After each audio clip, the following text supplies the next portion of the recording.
بسم اللہ الرحمن الرحیم۔ السلام علیکم، میں منیر شاکر۔ بات کرنی ہے عہد سحر، جادو کا دور یا وقت۔ تو اس پر بات کرنے سے پہلے آپ چینل کو سبسکرائب کر لیں، اگر نہیں کیا لائک کر لیں، بیل کا بٹن دبا لیں۔ جیسا کہ پہلے عرض کیا ہے کہ انسان نے جب اس دنیا میں آنکھ کھولی تو اس کو بہت ساری آفات، مصیبتوں اور پریشانیوں کا سامنا کرنا پڑا۔ تو اس نے سمجھا کہ میں بالکل مجبور اور بے بس ہوں، تو لہٰذا اس نے مختلف چیزوں کی پرستش شروع کر دی، سورج کی، آگ کی، دریاؤں کی، شیر کی، سانپ کی، بارش کی، کہ یہ ان کے سامنے اگر رو کر گڑ گڑاؤں، ان سے مدد مانگوں، ان سے مرادیں مانگوں تو شاید یہ میری مصیبتیں جو پریشانیاں ہیں یہ ٹل جائیں گی۔ یعنی کہ ایک اس نے یہ سہارا ڈھونڈا، وہاں سے اس نے ان کی پرستش شروع کر دی۔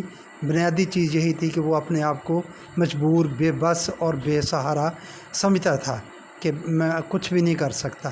تو پھر آگے کیا ہوا؟ ان میں سے کچھ زیرک لوگوں نے ان کی اس بے بسی سے فائدہ اٹھایا اور ان سے کہا کہ جس طرح ہم کہتے ہیں اس طرح کرو تو دیکھو یہ دیوی دیوتا کس طرح تمہاری مرادیں پوری نہیں کرتے۔ اس طرح جادو، گنڈے، ٹونے، ٹوٹکوں کا وجود عمل میں آیا۔ اس دور کو تاریخ انسانیت میں عہد سحر، ایج آف میجک کہہ کر پکارا جاتا ہے۔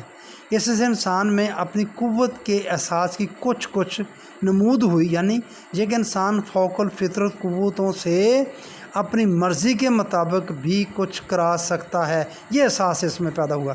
لیکن اس سے بھی وہ جو تصورات تھے بے بسی والے، اور وہ تصورات میں کچھ فرق نہیں آیا، پرستش میں کوئی فرق نہیں آیا۔ یعنی یہ کہ انسان دنیا میں مجبور ہے اور خطرات سے حفاظت کے لیے اسے فوق الفطرت قوتوں کی مدد کی ضرورت ہوتی ہے، جسے یا تو پرستش کے ذریعے حاصل کیا جا سکتا ہے اور یا جادو کے زور سے۔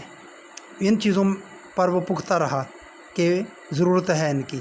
یہ اس انسان کا ذکر ہے جو وحی کی رہنمائی سے محروم تھا اور کائنات اور خود اپنی ذات کے متعلق اپنے ذہن سے تصورات قائم کرتا تھا۔ اس قسم کے تصورات کو بعد میں ریلیجن کی اصطلاح، مذہب کی اصطلاح سے تعبیر کیا گیا، دین کی بات نہیں، مذہب سے۔ یہ تصورات آپ کو دنیا کے ہر مذہب میں ملیں گے، خواہ وہ مذہب قدیم قبائل میں مروج ہو اور خواہ مہذب اقوام میں۔ مذہب کی اصل و اساس ہر جگہ ایک ہی ہوتی ہے۔